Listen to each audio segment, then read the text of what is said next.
back to talk about CELPIP listening tips. Remember, the speakers and the listening parts of the CELPIP test have a Canadian accent, and the test features the type of English you hear every day in Canada.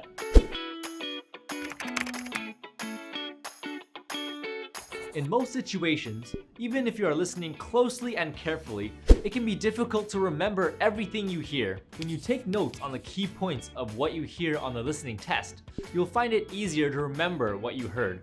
Try using abbreviations or symbols to speed up the note-taking process. For added practice, try taking notes while listening to an audiobook, a podcast, the radio, or a news program. If you can't understand a word, phrase, or sentence, keep listening and stay focused on what you're hearing. If you concentrate too much on the part that you missed, you might miss even more information.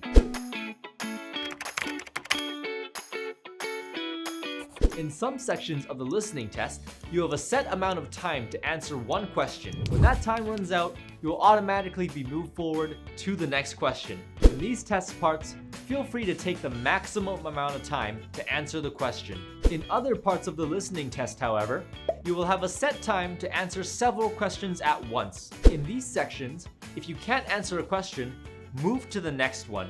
You can always go back to the question you were unsure about if you still have time left at the end.